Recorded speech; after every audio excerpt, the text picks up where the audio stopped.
저는 목사님을 만나고 나서 여러 가지 말씀을 듣는 가운데 고민이 하나가 뭐냐, 저도 그렇고 우리 직분자들이 살아가면서 말로는 구원을 받았다고 하는데 구원받으면 구원받기 이전과 또는 구원 못 받은 사람하고 달라야 돼요? 같아야 돼요? 달라야 돼요. 확연히 달라야 돼요? 조금 달라야 돼요? 확연히 달라야 되는데 비슷한 것을 너무 많이 받고, 또 어떤 면에서는 그 사람의 속사정은 모르지만 그냥 윤리적으로 도덕적으로 더 형편없는 것을 많이 봤어요. 근데 구원을 받았다는 거예요. 그리고 이 문제를 개척 초기에는 해답을 못 내렸어요. 머리만 아픈 거야. 근데 목사님을 만나고 나서 특별히 7대 명절로 나타난 그리스도를 듣는 순간에 답이 딱 나온 거예요. 할렐루야. 그래서 이 7대 절기가 여러분의 10년 가운데, 그래서 저는 처음에 이걸 은혜 받고 나서 목욕탕에 가가지고 따뜻한 물에 이렇게 앉아 있잖아요. 그러면 가끔 가다가 건강한 사람들이, 몸에 화려한 그림을 그리는 분들이 들어오면 겁을 내가지고, 그것도 한 분도 아니고 두세 명이 한꺼번에 들어오잖아요. 다른 사람은 그냥 나가더라고.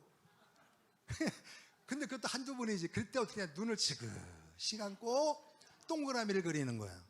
몇 개요? 7개. 근데 전부 합치면 몇 개예요? 21개란 말이에요. 7대 절기가 동그라미 7개, 예수님 7개, 심령 7개 합치면 21개를 순서대로 가다가 뭐가 탁 걸리면 또 머리로 이렇게 돌려서 다시 읊어가면서 이거를 얼마나 유익됐는지 몰라요. 그래서 삶의 지금까지도 제가 어려울 때마다 다른 말씀도 그렇지만은 7대 절기는 내 자신을 이렇게 만들어가는 거예요. 틀림이 없는 줄로 믿습니다. 자, 그러면 7대 절기는 첫 번째 누구에게 줬느냐? 유대인들에게 준 거란 말이에요. 유대인들에게. 할 수 없어요. 하나님께. 그래서 우리가 대한민국이 위기에 있고 남과 북이 대치 있음에도 불구하고 역사의 시간표 속에 하나님의 관심은 어디에 있느냐? 유대인에게 있단 말이에요. 유대인. 그래서 여러분 뉴스를 볼지라도 중동 지역에 관심을 갖다 보면 이 흐름을 어느 정도 파악이 되는 거예요. 자, 그렇다면 이스라엘 백성들이, 유대인들이 하나님이 주신 7대 절기가 왜 중요하냐? 하나님께서 말씀하시고 오늘 우리가 5번째 나팔절 우리가 보게 되어지는데 7번째 장막절 때까지 쭉 계속 읽다 보면 반복되어지는 게 몇 가지가 있어요. 따라합시다. 이날은 성회라. 성회란 말은 거룩한 모임이라는 거예요. 다른 어떤 날보다도 거룩한 날이고, 그리고 이날에는 아무 노동도 하지 마라 이렇게 되어 있어요. 그래서 유대인들은 옛날이나 지금이나 앞으로도 그러겠죠. 이 말씀을 문자 그대로 지키고 있는 거예요. 그래서 이 말씀을 지키다 보니까 전 세계에서 우리가 결코 따라갈 수 없는 엄청난 복을 받고 산 줄로 믿습니다. 그 첫 번째 절기가, 자, 따라합시다. 6월절. 6월절 아시죠? 자, 제가 교회에서 쭉 동그라미 그려놓고 첫 번째, 자, 세 번째예요. 세 번째 무슨 절기? 6번째. 이렇게 하니까 막 헷갈리더라고. 그래서 어쩔 수가 없어요. 첫 번부터 자세히 나가자고요. 따라 6월절, 무교절, 무교절 아시면 아멘. 세 번째 초실절, 그렇죠, 초실절. 자, 따라합시다. 오순절, 오순절이에요. 그 다음에 따라합시다. 나팔절, 5번째가 나팔절이에요. 오늘 들으실 말씀. 6번째 속죄절, 속죄절. 자, 마지막입니다. 장막절. 따라합시다. 장막절.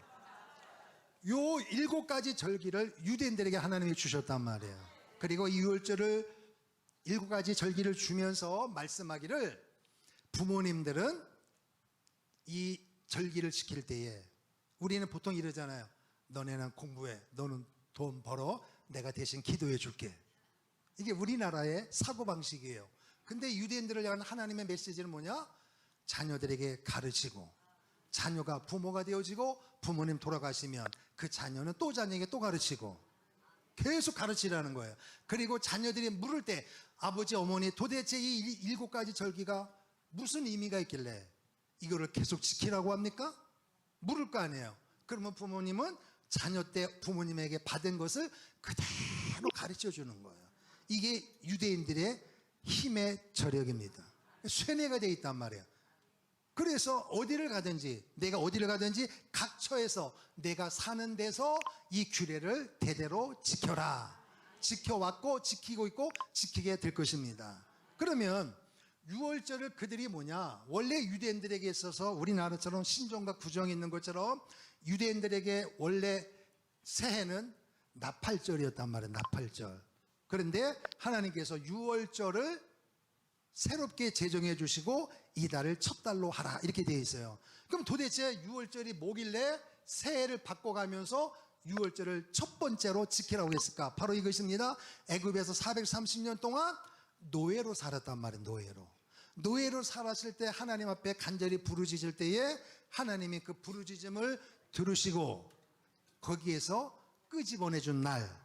그런데 마지막 10번째 재앙이 양의 피를 좌우 문선수 임방에 발랐고 그 피를 바른 그 공간 안에 있는 사람은 한 사람도 예 없이 산 줄로 믿습니다. 그리고 죽음의 사자가 뭐 했다? 넘어갔다. 유월했다. 그러니까 이 날을 기억하라. 이 날을 기억하라는 거예요. 따라합시다. 기억하라. 그래서 유월절을 지키면서 기억하고 무교절이 되어지면은 이게 유월절, 무교절, 초실절이 봄절기에 봄절기 같이 한 세트로 지나가고 오순절이 여름절기고 나팔절, 숙제절, 장막절이 가을절기 한 세트로 지나가는 거거든요. 그래서 무교절이 되어지면 딱딱한 빵을 보재기에 싸서 땅속에 묻어두고 3일이 지나면 꺼내면 보들보들해진 떡을 먹으면서 우리 과거의 주상들이 당했던 고난 이 날을 잊지 말고 기억해야 된다. 너희는 하나님의 자녀고 하나님은 우리의 아버지가 되기 때문에 이걸 결코 잊지 말라고 계속 가르치는 거예요. 반복해서. 그런데 문제는 뭐냐? 유월절도 무교절도 이것이 무슨 의미인지를 그들은 모르고 살았단 말이에요. 그럼에도 불구하고 복을 받았다는 거예요. 이게 첫 번째 메시지예요. 세 번째 따라합시다. 초실절. 초실절이 뭐냐? 봄 농사를 짓게 되어지니까 첫 곡식은 누구께로? 하나님께로 가지고 와야 되잖아요. 근데 하나님은 보이지 않아야 하시니까 누구에게로? 제사장에 가지고 온단 말이에요. 첫 곡식단을 가지고 오는 거예요. 그럼 제사장은 그렇게 흔들면서 하나님 앞에 감사 기도하는 거예요. 이게 초실절이란 말이에요.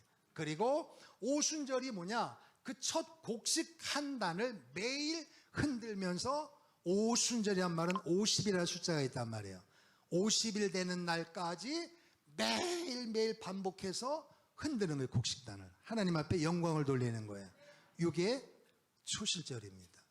이게 오순절입니다. 오순절. 자, 그러면 중요한 포인트는 뭐냐? 오늘 제목대로 따라합시다. 7대 명절로 나타난 누구요?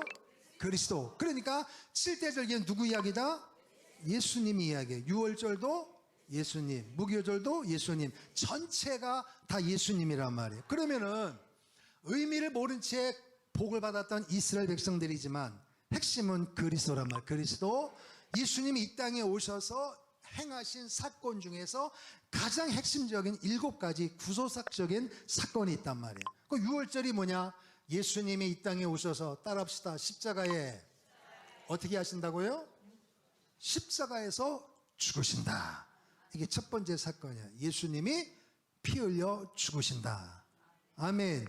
두 번째, 예수님은 십자가 못 박혀 죽으셨지만 3일 동안 어디에 계셨다고요? 무덤에. 따라합시다. 예수님은 무덤에 있으리라. 무덤에 있는다 말이에요. 3일 동안. 이게 그러니까 7가지 절기가 다 그리스도와 연결이 되어지는데 이게 명절이란 말이에요. 절기. 하나님과 신실하게 맺은 약속입니다. 하나님께서 오늘 이스라엘 백성들에게 너의 형편이 어떠하냐? 너는 어떻게 이 말에 동의하느냐? 이거를 묻고 하나님이 정한 것이 아니라 하나님이 일방적으로 정한 거예요. 그리고 지키라는 거예요. 유대인들은 그렇게 지키고 있단 말이에요. 그러면 이 절기가 예수님이면 그럼 예수님이 3일 동안 무덤에 계시고 성경대로 무덤에 계셨다가 성경대로 3일 만에 다시 부활하신 줄로 믿습니다. 그러니까 초실절은 따라합시다. 예수님은 부활하신다. 할렐루야.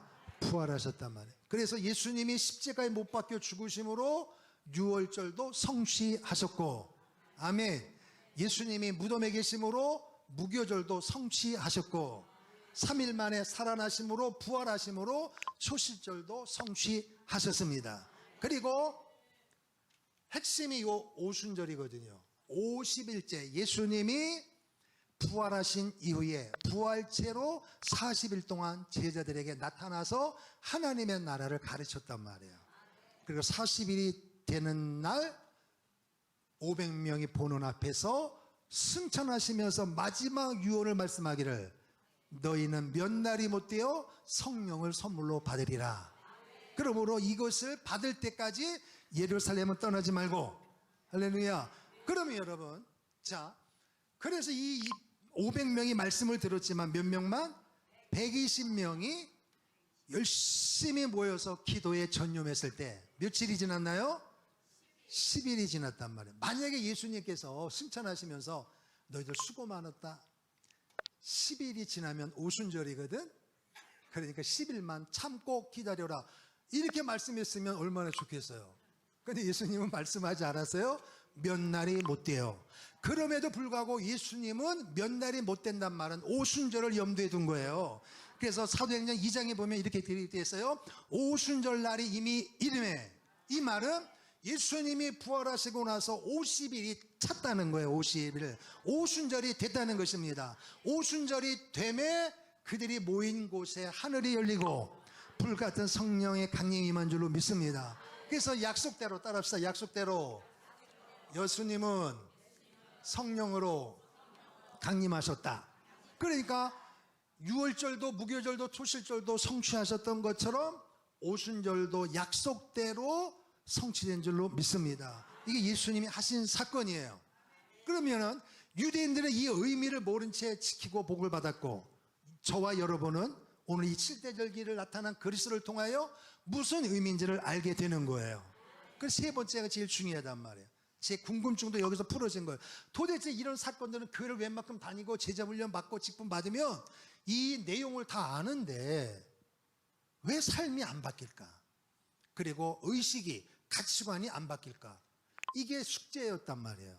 근데 이 말씀을 제가 듣는 가운데 해답이 나온 거예요. 그래서 여러분의 심령에도 7가지가 탁 박혀 있단 말이에요. 있기를 축복합니다. 요게 심령 가운데 내가 확신을 가지고 자리 잡으면 삶 가운데 하나님이 기뻐하는 삶을 살 수가 있습니다. 여기서 사람들이 많이 왔다 갔다 한단 말이에요. 그럼 첫 번째가 뭐냐? 예수님이 십자가에 못 박혀 죽으심으로 그 사실을 믿는 자는 뭘 받는다? 구원을 받는단 말이에요. 구원. 할렐루야. 그래서 이 유월절이 임하기 전에의 이 삶에서 그가 부자로 살았던, 돈이 많든 많이 학식을 가졌던 하나님의 앞에는 그게 중요한 게 아니에요. 또 반대로 내가 못 배웠다, 못 가졌다, 그것도 창피할 것도 아니에요. 하나님 앞에 여러분과 저가 가장 축복된 스타트는 뭐냐? 예수 믿고 구원받는 거예요. 할렐루야. 구원받는 거예요. 구원받지 못하면 천국 못 가잖아요. 구원받지 못하면 천국에서 사랑하는 식구들도 못 보잖아요. 일단은 구원을 받아야 되는데 이 구원은 노력으로 되는 게 아니라 예수의 피를 믿으면, 따라합시다. 피를 믿으면. 6월절의 핵심 단어가 피요, 피. 피를 통해서 우리가 구원받는단 말이에요. 100% 하나님의 선물입니다. 할렐루야. 그러면 구원받았으면 구원받은 자녀답게 살아야 된단 말이에요. 근데 구원이 내가 노력으로 된 게 아니고 하나님의 은혜잖아요. 그럼 은혜로 됐는데 문제는 뭐냐? 이 구원이 임하기 전에 내가 가지고 있던 말, 행동, 감정, 가치관 그대로 가지고 있는 상태에서 구원받는 사람이 많아요. 왜? 만약에 구원이 노력해서 애를 써서 됐다면 어느 정도 해결될 텐데 그게 아니고 공짜로 하나님이 주셨기 때문에 과거의 삶을 왜 버려야 되는지, 구원받기 이전에 이런 모든 잘못된 것들이 하나님 앞에 얼마나 큰 죄인지를 인식을 못하고 산단 말이에요. 그런데 하나님의 계획은 뭐냐? 한 사람이 예수를 믿고 구원받으면 하나님의 나라, 영원한 하나님의 나라까지 가는 게 하나님의 뜻이란 말이에요. 그런데 구원을 받았는데 거기서 왔다 갔다 해버리면은 그렇게 살라고 예수님이 이 땅에 오신 것도 아니고 십자가에 못 박고 죽으신 것도 아니란 말이에요. 구원받은 것이 사람으로 태어난 최고의 축복이기 때문에 구원받은 자녀답게 살라고 주님이 죽으신 줄로 믿습니다. 그러면 구원이 너무너무 중요하기 때문에 하나님께서 한 사람도 예외 없이 그 사람을 어디로 집어넣느냐? 무덤 속에 집어넣는단 말이에요. 무덤 속에. 요나로 말하면 물고기 뱃속으로 집어넣는단 말이에요. 물고기 뱃속에. 구원받았음에도 불구하고 내 생각, 내 감정, 내 의지가 시퍼렇게 살아있거든요. 그래서 하나님이 아무리 말씀을 하고 목사님이 아무리 말씀을 해도 저는 안 들어요. 제 생각이 있습니다. 이게 너무 단단한 사람이 있어요. 아무리 이야기해도 안 바뀌는 사람이 있단 말이에요. 그러면 구원을 받았단 말이에요. 그러면 한 단계 더 나가야 되는데 못 나가기 때문에 하나님이 그 사람을 너무너무 사랑하기 때문에 그 잘못된 자아를 바꾸시기 위해서 무덤 속으로 하나님이 집어넣는단 말이에요. 할렐루야. 사람마다 다 달라요. 물질이든지 자녀든지 질병이든지 인간관계든지 사업이든지 목회든지 다양한 방법으로 하나님께서 여러분과 나를 너무너무 사랑하시기 때문에 왜? 구원받았기 때문이에요. 구원받았기 때문에 구원받은 자녀답게 구원받으면 그때부터 여러분과 저는 직분이 바뀐 거예요. 소금이고 빛입니다. 믿으시면 아멘. 노력으로 되는 게 아니라 예수의 피로 구원받은 사람은 누구도 예의 없이 그 사람은 소금이고 빛입니다. 그런데 빛은 어둠을 몰아내는 능력이 있고 소금은 맛을 내는 능력이 있는데, 그럼 여러분과 저가 구원받은 하나님의 자녀면 사업장, 직장, 가정, 학교에 가서 예수 믿는 구원받은 자녀답게 영향력을 끼쳐야 되는데 끼치는 거는 고사하고 묻어간단 말이에요. 이렇게.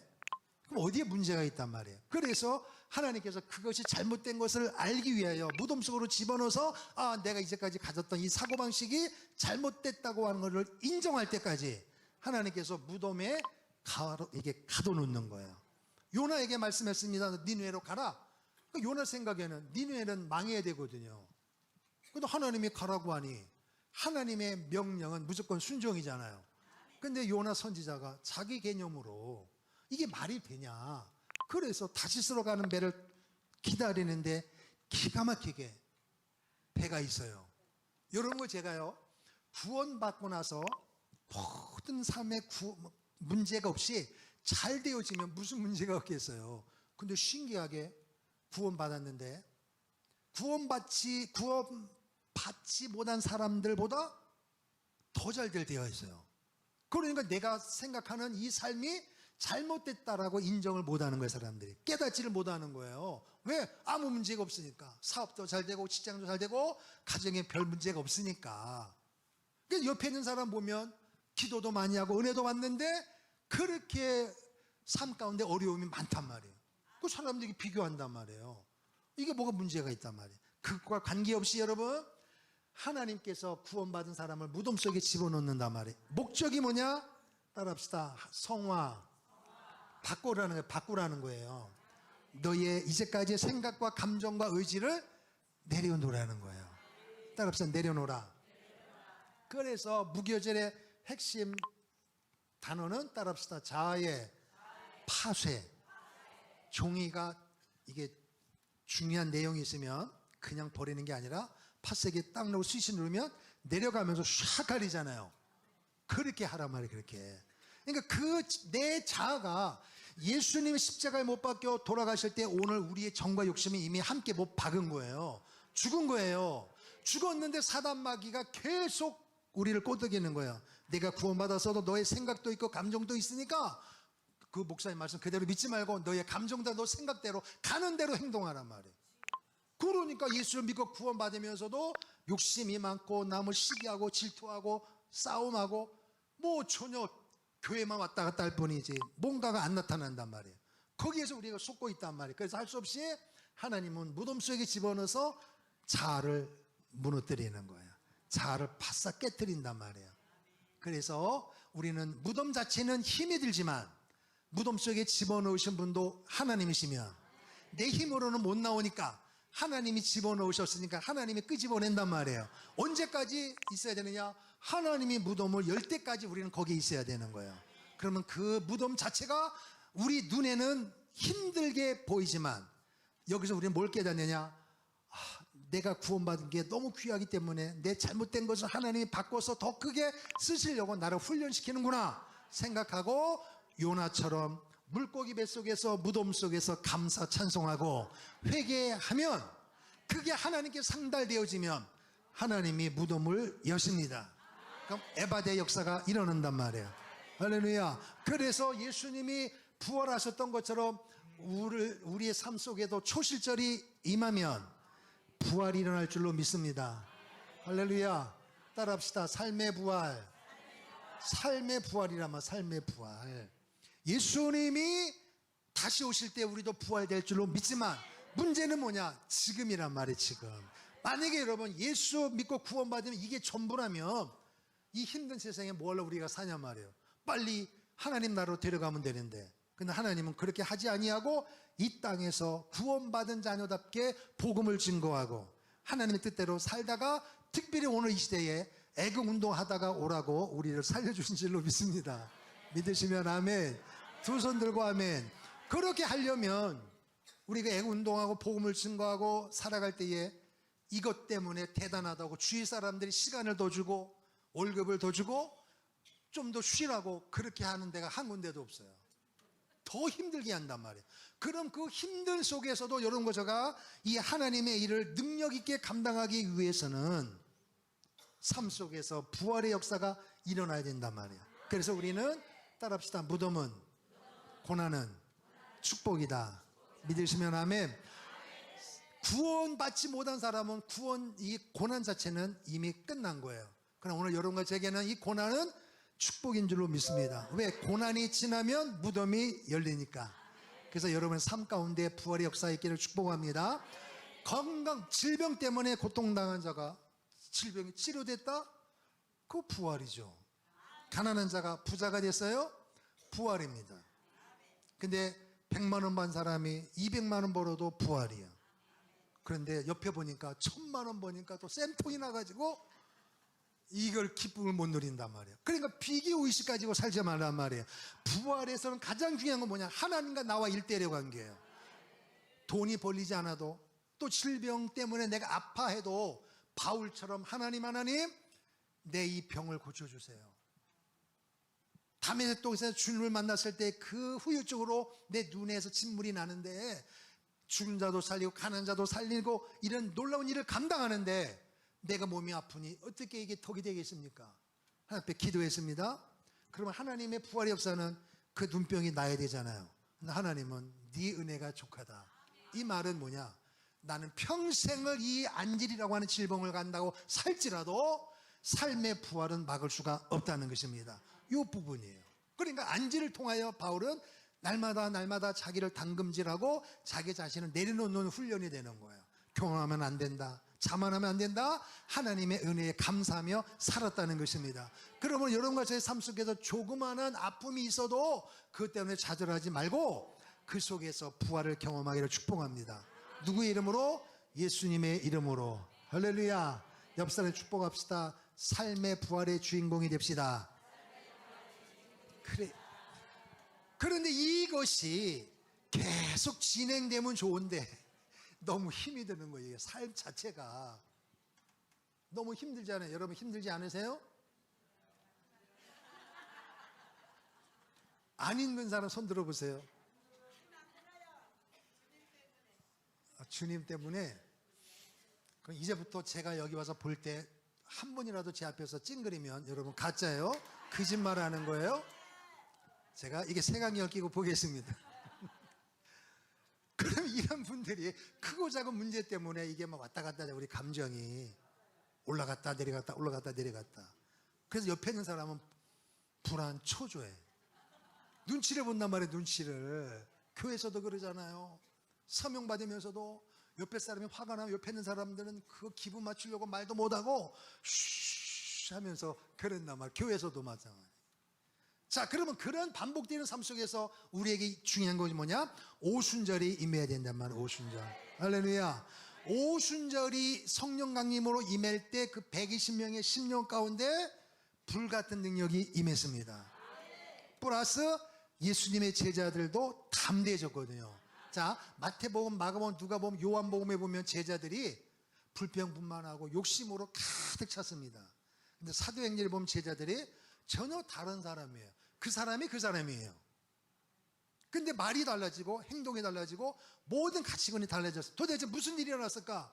그들에게 오순절이 일어났기 때문입니다. 오순절일, 10년 가운데 오순절이 임한 거예요. 그래서 하늘이 열리고 불같은 성령 세례가 임하니, 할렐루야, 오순절이 개인 10년 가운데 임하면 성령 세례를 받는 것입니다. 근데 이게 한 번으로 끝나는 것이 아니라 계속 연속이 되어지고 지금도 진행되어져 가고 있고, 앞으로 예수 한국 복음 통일을 위해서도 여러분이 지치지 아니하고 포기하지 아니하고 타협하지 아니하고 이 길을 끝까지 완수할 수 있는 힘은 오순절입니다. 오순절. 믿으시면 아멘. 성령 세례란 말이에요. 그래서 제자들이 3년 반 동안 훈련을 받고 부활체로 40일 동안 받았음에도 불구하고 거기가 거기에요. 예수님 말씀에 이거 갖고는 안 된다. 내가 살았을 때는 내가 너희를 보호했지만 너희들은 복음을 증거해야 되는데 그 삶이 만만치 않단 말이에요. 그래서 예루살렘을 떠나지 말고 모여서 하나님이 아버지께서 약속하신 것을 주실 때까지, 받을 때까지 기도하라 했단 말이에요. 그래서 380명 그 말씀을 들었음에도 불구하고 자기 생각으로 판단을 하는 거예요. 이게 될까? 이게 될까? 아니면 직장, 사업, 자녀, 또 그들이 모여서 전심으로 기도했다 그랬습니다. 몇 명이? 120명이.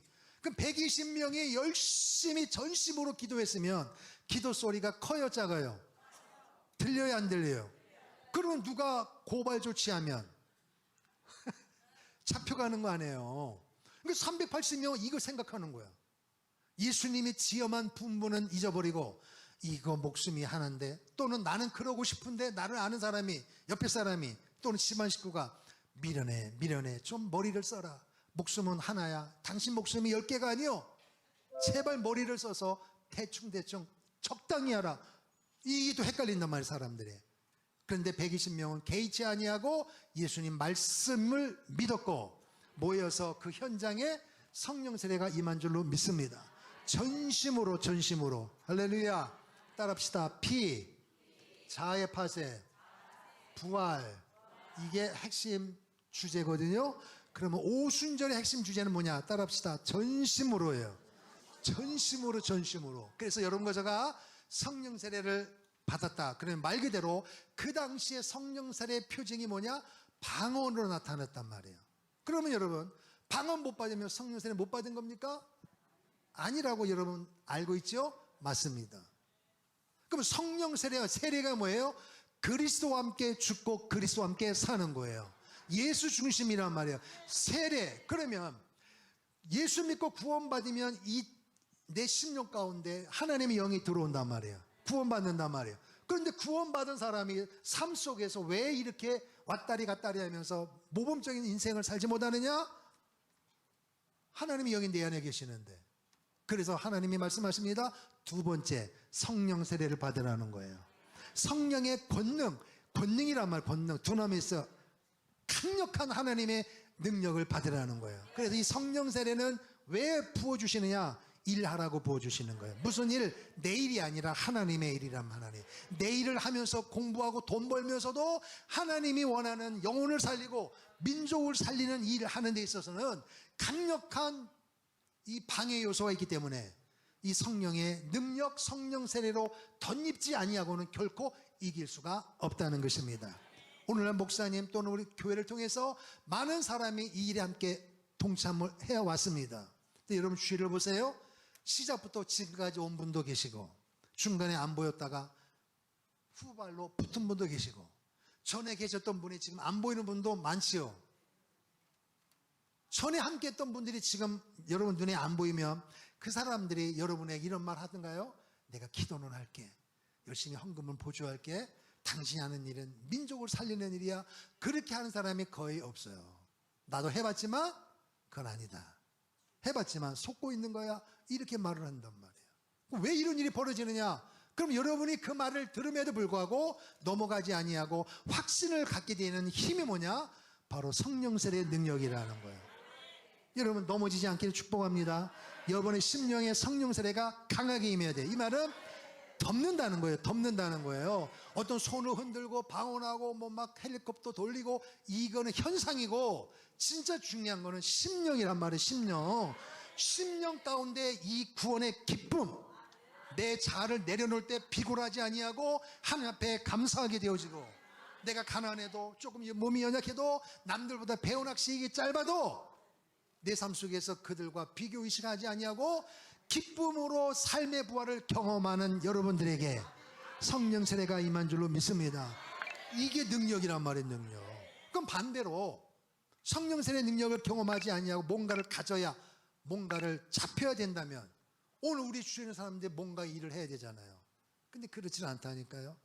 하나님은 사람을 찾으시는데 세상의 기준이 아니라 하나님이 원하는 이 구원, 성화, 삶의 부활, 성령 세례를 경험한 자를 통하여 일하시는 줄로 믿습니다.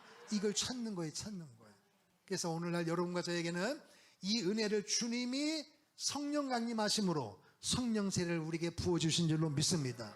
사도행전을 보니까 가는 곳곳마다 너희가 세례를 받았느냐, 성령을 받았느냐 들어보지 못했습니다. 뭘 아느냐? 물 세례만 압니다. 자, 그럼 여러분과 제가 예수 믿고 구원받고 몇 개월이 지나면, 지금은 없어졌지만 어느 정도 지나면 학습받고 모여서 교육받고 몇 가지 간단한 테스트하고 아멘하면 세례 주잖아요.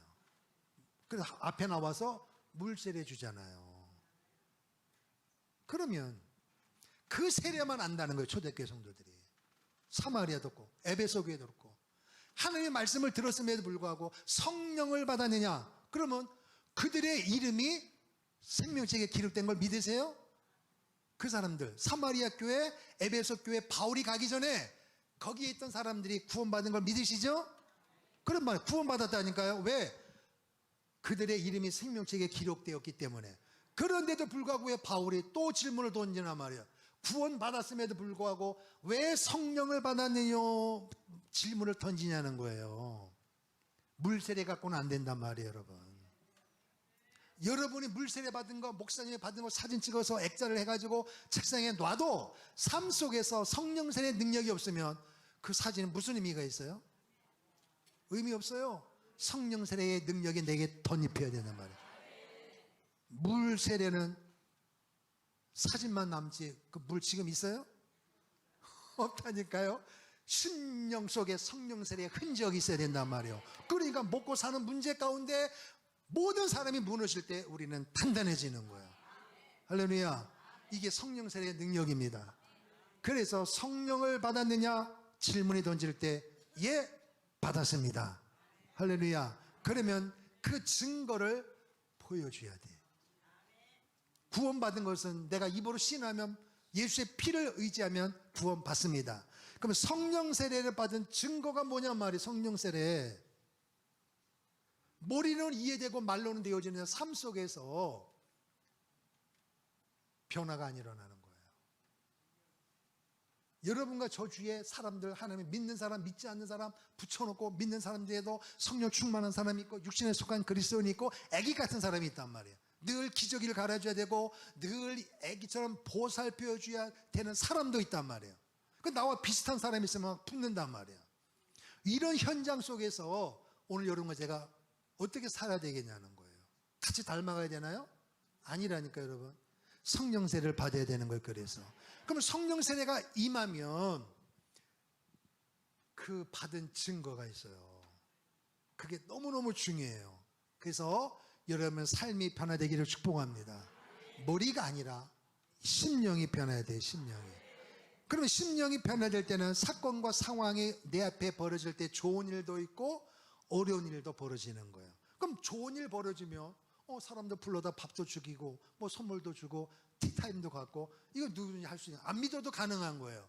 그러나 믿는 우리에게, 성령 세례 받은 자에게 핵심이 뭐냐?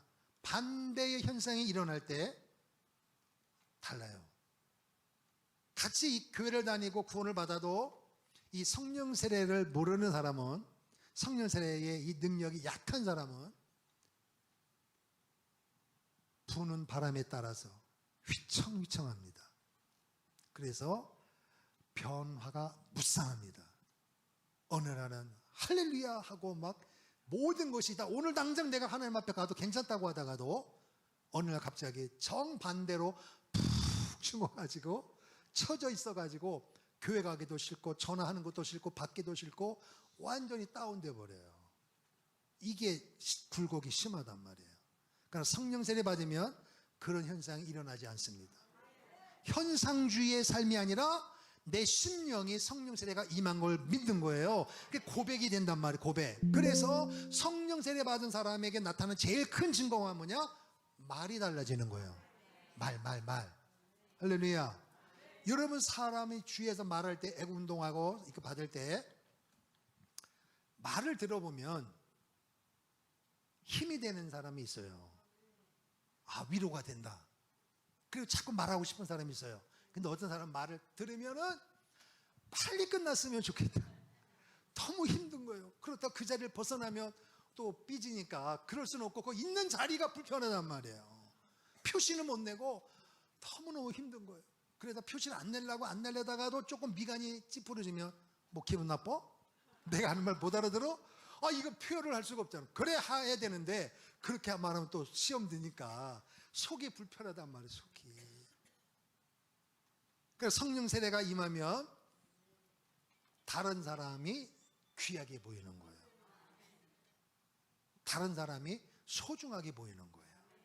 내가 옆에 있는 사람보다 모든 면에서 뛰어나다? 그러면 그 사람을 세우는 능력이 있어요. 말이 나온단 말이에요. 반대로 내가 그 사람보다 좀 부족하면 절대로 비굴하지 않고 그 사람과 함께 일을 감당하는 이 말이 나온단 말이에요. 절대 비굴하지 않습니다. 창피하지 않습니다. 하나님이 주신 은혜라니까요. 그게 성령의 능력이에요. 성령의 능력. 그리고 생각, 감정 자체가 사람이 육을 가지고 있기 때문에 조금은 흔들릴 수 있어요. 저도 그렇고 다 흔들린단 말이에요. 그러나 그거는 잠깐이고 빨리 바꿔지는 거예요. 왜? 내 안에 성령님이 계시니까. 할렐루야. 성령님이, 성령 세례가 임한 능력은 뭐냐? 일하란 말이에요. 일. 너의 일도 하고 하나님의 일도 감당하라는 거예요. 그래서 성령 세례 받은 사람이 그 이후로 나간 건 뭐냐? 가는 곳마다 복음을 증거하니 믿는 자가 많아지고 교회 수가 많아지고, 그런데 놀랍게도 겸하여 핍박이 왔습니다. 근데 핍박을 이기더라니까요. 그 어디의 능력입니까? 그 사람의 능력이 아니라 성령 세례의 능력인 줄로 믿습니다. 여기까지 주님이 이루셨습니다. 자, 그러면 오늘 말씀대로 나팔절에 나팔절, 이스라엘 백성들은 나팔절만 되면은 나팔을 불어요. 나팔을. 그래서 7월 1일이라 해서 7월 1일 최초의 6월절이 레위기에 나와 있습니다. 14일, 15일, 16일, 오순절이 3월 6일이에요. 그 7월 1일이에요. 속죄절이 7월 10일, 장막절이 7월 15일. 이게 세트로 묻어간단 말이에요. 세트로. 그 나팔절이 임하면 사람들이 모여가지고 성회니까 노동도 하지 말고 나팔을 불어요. 길게 불었다가 짧게 불었다가 딱딱 끊었다가 다양한 나팔을 부는 거예요. 나팔을 불면서 나팔절의 의미가 뭔가를 묵상하는 거예요. 하루 종일 자녀에게 가르치고 자녀를 묻고 듣고, 이게 반복되어지는 거예요. 그럼 이스라엘 백성들은 이 나팔절이 새해라 그랬단 말이에요. 그러니까 그들의 머릿속에는 창세기, 출애굽기, 레위기, 민수기, 신명기, 모세오경이잖아요. 창세기 1장 1절 태초에 하나님의 말씀으로 천지를 창조하셨다. 그래서 그들의 사고방식 속에는 이 나팔절 시즌에 7월 1일부터 7월 10일 사이에 이 시즌에 하나님이 천지를 창조했다고 믿고 있어요. 그들은. 그러니까 이 날을 새해 첫날, 나팔을 부는 날, 이게 나팔절이란 말이에요. 나팔을 부는 날이 그 날은.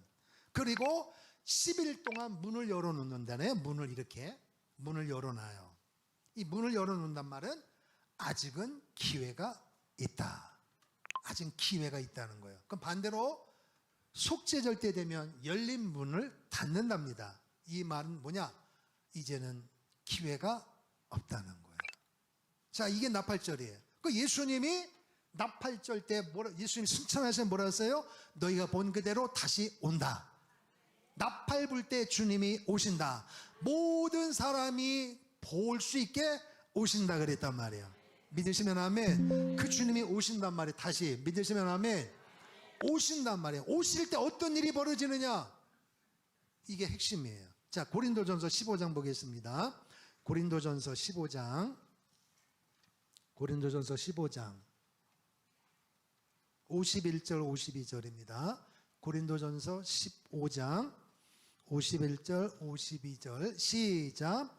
보라, 내가 너에게 비밀을 말하노니 우리가 다 잠잘 것이 아니요 마지막 나팔의 순식간에 후련히 다 변화하리니 나팔 소리가 나매 죽은 자들이 썩지 아니할 것으로 다시 살고 우리도 변화하리라. 아멘. 자, 말씀 하나 더 봐요. 데살로니가전서 4장 15절부터 17절까지 데살로니가전서 4장 15절입니다. 시작. 우리가 주의 말씀으로 너희에게 이것을 말하노니 주 강림하실 때까지 우리 살아남아 있는 자도 자는 자보다 결단코 앞서지 못하리라. 주께서 호령과 천사장의 소리와 하나님의 나팔로 친히 하늘로 쫓아 강림하시리니 그리스도 안에서 죽은 자들이 먼저 일어나고 그 후에 우리 살아남은 자도 저희와 함께 구름 속으로 끌어올려 공중에서 주를 영접하게 하시리니 그리하여 우리가 항상 주와 함께 있으리라. 그러므로 이 여러 말로 서로 위로하라. 따라합시다. 위로하라. 지금 나팔절이 오기 직전이란 말이에요, 우리는. 그래서 오순절날 이미 임했고 나팔절 주님이 오실 날을 우리는 기대하고 있는 거예요. 만한테 신앙으로 준비하고 있는 거예요. 근데 문제는 뭐냐? 언제인지 모른단 말이에요. 오순절도 주님이 언제인지 말씀 안 하셨던 것처럼 나팔절도 말씀하지 않았습니다. 그래서 120명은 오순절 성령강이 임할 때 축복의 현장에 있었고, 그럼 오늘 여러분과 저도 주님이 오실 때 우리가 준비되어지면 역사는 일어나는데, 첫 번째 뭐냐? 자, 예수 그리스도를 믿고 구원받으면 천국에 누구든지 들어갑니다. 그리고 여기 초실절은 삶의 부활이란 말이에요. 근데 문제는 뭐냐? 마지막 부활이에요. 마지막 부활. 육체의 부활이 있다는 거예요. 그래서 아담 이후로 살았던 사람들이 나팔절 때 주님이 큰 나팔 소리를 듣고 들릴 때, 주님이 오실 때 어떤 일이 벌어지느냐? 그리스도에게 붙은 자가 살아난다. 무덤 속에 있는 사람, 여러분과 저의 조상님들 중에서 예수 믿고 돌아가신 분들이 다 살아난단 말이에요. 믿으시면 아멘. 한 사람도 이유 없이 다 살아나는 거예요. 무덤에 열린단 말이에요. 그리고 두 번째는 뭐냐? 그분이 오실 때 살아있는 사람은 죽음을 보지 아니하고 부활체로 휴거된단 말이에요. 이게 나팔절 때 일어나는 사건이에요. 그럼 오늘 여기서 우리는 둘 중에 하나예요. 내 생전에 주님이 재림하지 않으셔도, 한 줌의 흙으로 돌아가도 주님이 오셔도 문제가 되지 않는 것은 우리는 살아날 것이기 때문입니다. 만약에 오늘 여러분과 저의 생전에 그 주님이 오시면 전혀 다른 모습으로, 지금 저도 여러분도 욕심이 있어요. 근데 지금 아주 쉽게, 지금이 54분이에요 55분에 주님이 예를 들어서 오신다. 그러면 우리 여기 있는 채로 들림을 받는데, 지금 현재는 욕심이 다닥다닥 붙어 있잖아요, 우리 모두가. 맞죠? 근데 주님이 오실 때, 올라갈 때는 전혀 욕심이 없는, 똑같은 육체지만 전혀 다른 부활체로 주님 앞에 올라가는 줄로 믿습니다. 그러니까 둘 중에 하나니까 전혀 문제가 없단 말이에요. 문제는 뭐냐? 그 재림을 믿어야 된다는 것입니다. 그래서 마귀의 본부는 내려오고 교회는 휴거되고, 할렐루야, 이게 나팔절이에요. 그러면 이 날을 여러분 기다리십니까? 정말 기다리세요? 뭘 준비하고 계세요? 뭘 준비하고 계세요? 자, 6월절의 핵심은 뭐라 그랬어요? 피죠. 무교절의 핵심은 자회파세. 초실절의 핵심은 부활. 오순절의 핵심은, 따라합시다. 전심으로 아멘하고, 전심으로 기도하고, 전심으로 말씀을 받을 때, 야, 힘들고 지치는데 왜 이 설교가 기냐, 오늘따라 나를 때린다. 그렇게 말씀을 받으면 여러분 일을 가는 거예요. 사도 베드로가 말씀을 증거할 때는 그 베드로가 어부 출신이잖아요. 말이 거칠잖아요. 복잡하지 않고 단순해요. 근데 어느 날 입을 여는데 세상에 들어보지 못한 말을 막 청산유서 막 쏟아내는데 복사포처럼 막 쏟아내는 거예요. 제가 누구냐? 베드로란 말이에요. 그때 말씀을 듣는 사람들이 아니 저 무식쟁이야, 나보다 말 못했는데 저렇게 말을 잘하냐? 웬일이냐? 그렇게 들은 게 아니고 가슴을 치면서 우리가 어찌하면 좋겠느냐. 베드로의 외모를 본 게 아니라 그 입에서 나오는 말씀을 들은 거예요. 말씀이 심령에 꽂히니까 우리가 어찌할꼬 회개의 역사가 일어났단 말이에요. 그런데 스데반 집사님이 복음을 외칠 때는 어떻게 했다 그랬어요? 이를 부득부득 한단 말이에요. 이게 똑같은 그리스도의 십자가 복음을 전하는데 반응이 다르단 말이에요. 그러니까 여러분과 제가 오순절의 역사를 경험하려면 기도도 그냥 붕어잎처럼 깔딱 이렇게 하지 말고 전심으로 하고, 찬송 부를 때도 억지로 하지 말고, 피곤해도 여러분 어제도 피곤했고 오늘도 피곤해서, 이 말은 뭐예요? 일을 열심히 했다는 거예요.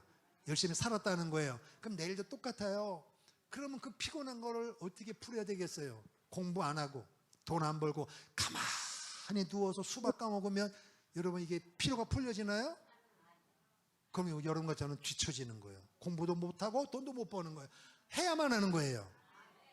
해야 된다니까요. 더구나 애국운동도 해야 된단 말이에요. 그러면 매일매일 반복되어진 이 삶 속에서 이걸 어떻게 푸느냐는 거예요. 어쩔 수가 없어요. 성령의 능력을 받아야 되는 거예요. 영적으로 충만하면 육의 피곤은 이길 수 있습니다. 영적인 능력이 없으면 육적으로 아무리 잊고 가져도 해결이 안 돼요. 욕심이 자꾸 붙는 거예요. 그러나 성령의 능력이 임하면 감사가 터지는 거예요.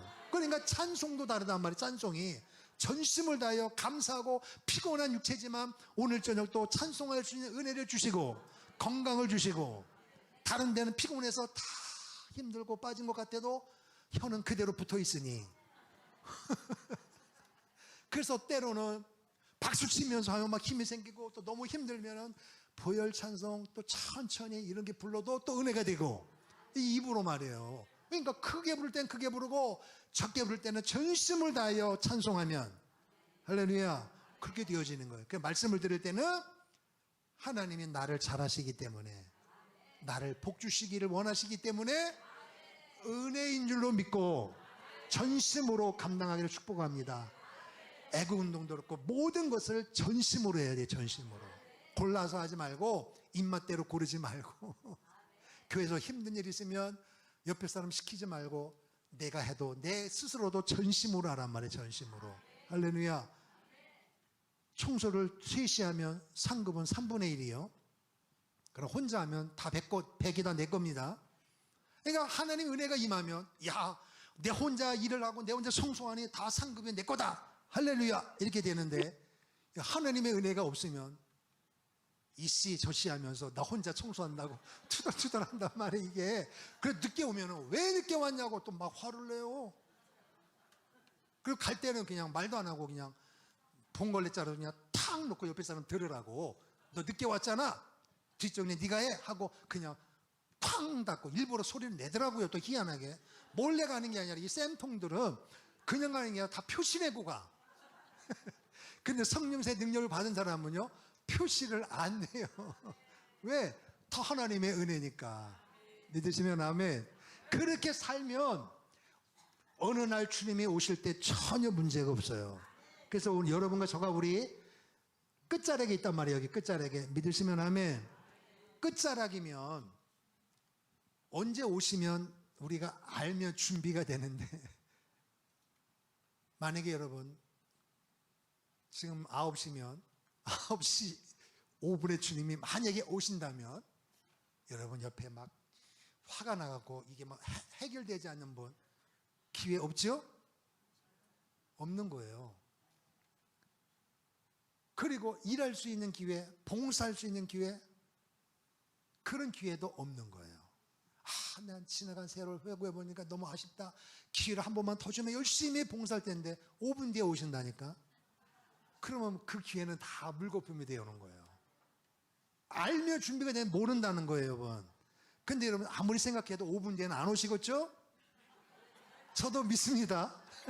믿어요. 왜? 일을 해야 되니까. 예수 한 번 복음통을 이루어야 될 거 아니겠어요? 할렐루야. 여러분과 저야 그냥 5분 뒤에 오셔도 괜찮은데, 우리 애들은 어떻게 할 거냐 말이요. 애들은 어떻게 할 거냐 말이요. 자녀에게 가르쳤나요? 실대제기를 가르쳤나요? 애국 운동 가르쳤어요? 나만 할 테니까 너는 공부만 해. 어떻게 하냐 말이에요. 그러면 이게 5분 뒤도 모르는데 우리가. 그래서 우리는 오순절 날을 잘 통과해야 나팔절의 주인공이 되는 거예요.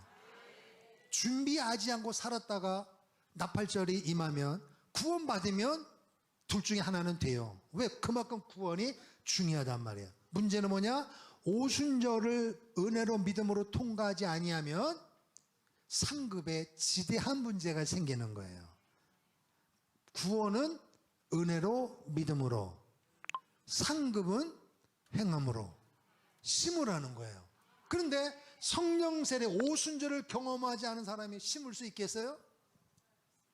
하라니까 그럼 억지로 심을 수 있는데 한두 번은 되는데 이게 떨린단 말이에요. 그래서 어떤 사람은요, 아예 교회에서, 집에서 교회 올 때, 저번에 목사님 말씀하셨는데 얼마나 내가 배꼽짝 웃었는지. 이쪽에는 10,000원, 이쪽에는 5,000원, 여기에는 1,000원. 은혜가 되면 10,000원, 나를 때리는 것 같으면 1,000원. 이거를 경험했는데, 그날따라 목사님이 이제 하나님의 말씀으로, 방망이니까 말씀 자체가, 그럼 어디로 가야 돼? 손이? 내 지식으로는 여기로 가야 될 거 아니에요? 화가 나니까 1,000원짜리 가야 되는데 성령님이 이쪽으로 옮겨가지고 10,000원을 냈단 말이에요. 10,000원을. 손도 내 마음대로 안 된다니까 여러분. 그런데 이것도 한두 번이지. 집에 가갖고 1,000원 내야 되는데 10,000원 냈다고 후회해야 무슨 소용이 있어요. 매일 그렇게 하면 얼마나 지긋하냐 말이에요. 1,000원이든 5,000원이든 10,000원이든 100,000원이든 모든 것이 은혜인 줄 믿고 믿음으로 드려야 될 거 아니에요. 할렐루야. 이게 오순절이 이루어지면 그렇게 되어진단 말이에요. 억지로 못한단 말이에요. 억지로. 자원하는 마음으로 감사로 되어지는 거예요. 그렇게 심을 때에, 그렇게 인생을 살면 나팔절 때 놀라운 역사가 일어납니다. 부활 플러스 휴거로 되어지는데, 요 이후에 삶이 상상을 초월하는 거예요. 이게요. 그래서 오늘 여러분과 저는 오순절 끝자락이기 때문에 따라서 예수님은 반드시 오십니다. 그럼 준비하란 말이에요. 따라서 준비하라. 마라나타 마라나타, 준비하란 말이에요. 준비하라. 공부하면서도, 일하면서도, 애국운동하면서도 우리의 심령은 그 주님을 준비해야 된단 말이에요. 할렐루야. 따라 준비하라. 두 번째, 회개해야 합니다. 끊임없이. 자, 어떤 면에서 내가 성령세를 받은 것 같고 받지 않은 것 같고 나도 헷갈린다 그러면요, 앞으로 나팔절에 준공되길 원합니다. 기도하지 마세요. 그때는 반대로 돌아가야 돼요. 반대로. 목사님은 성령세를 강조하는데 내가 헌금도 헌신도 충성도 기쁨이 안 되고 억지로 하는 느낌이 있어요. 그분은 그 상태로 가면 안 되니까 문제를 해결해야 된단 말이에요. 그럴 때는 거꾸로 돌아가야 돼요.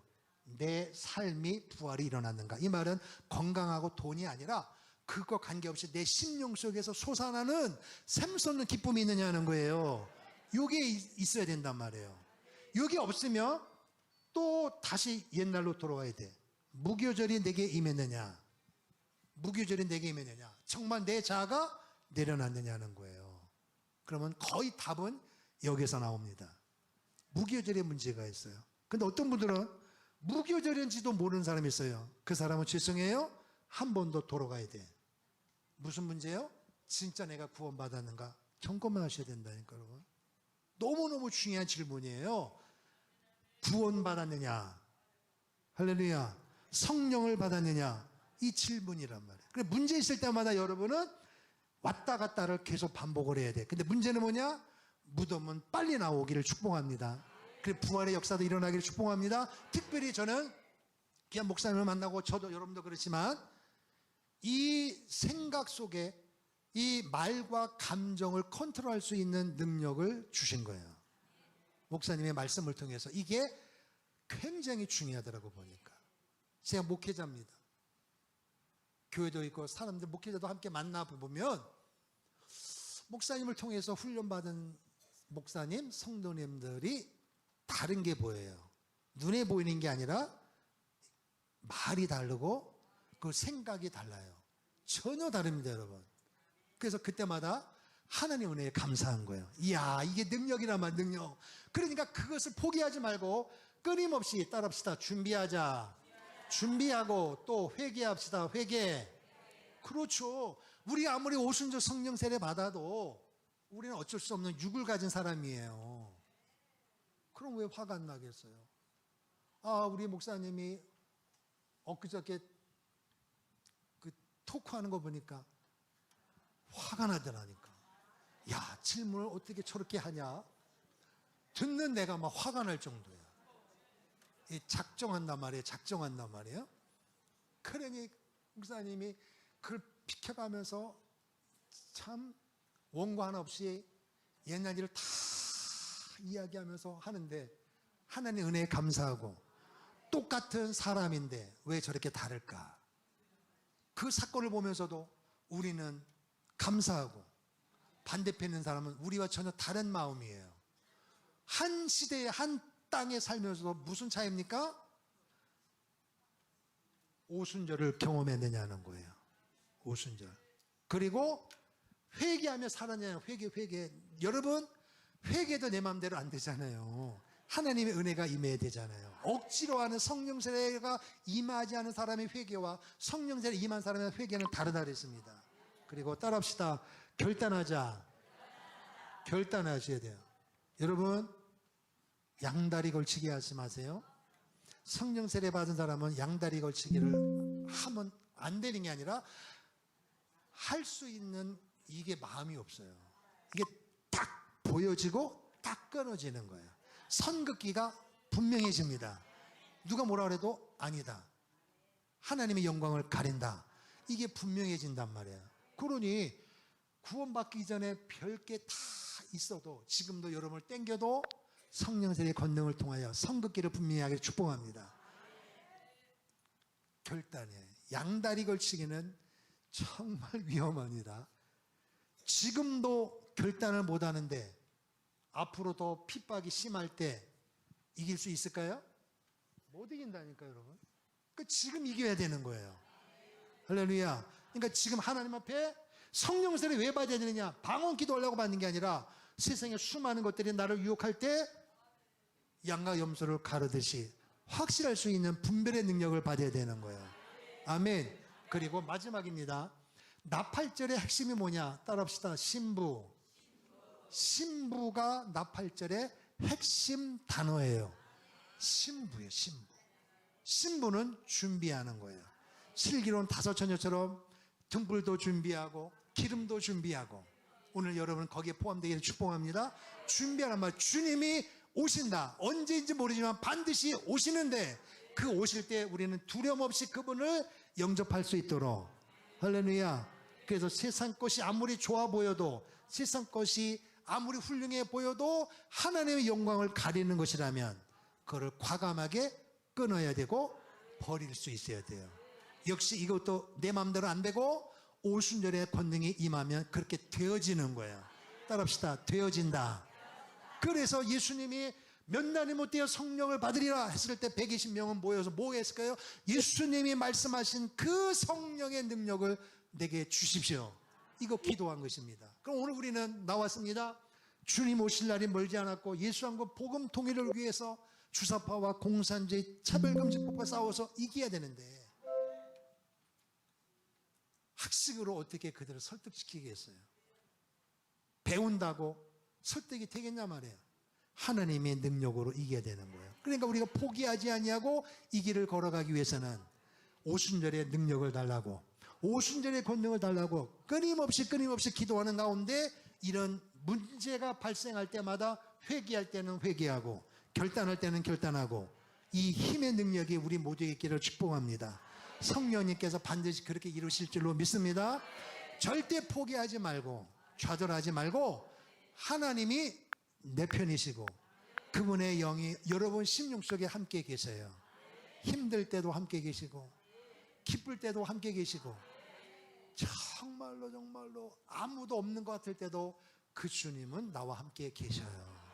그 자리에서 일어나기를 원한단 말이에요. 그 자리에서 벗어나기를 원한단 말이에요. 그 힘은 오순절입니다. 그래서 오늘 여러분의 개인도 가정도 교회도 국가도 오순절을 통하여 회복의 역사 있기를 주님으로 축원합니다. 그래서 나팔절에 오늘 여러분과 제가 다 주인공 될 줄로 믿습니다. 역사는 축복합시다. 나팔절의 주인공이 됩시다.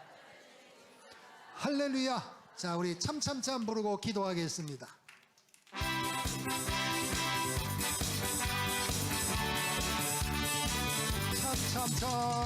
참참참 피 흘리신 예수의 사랑 안에서 주님의 십자가 따라 생명을 바치겠느냐. 복음의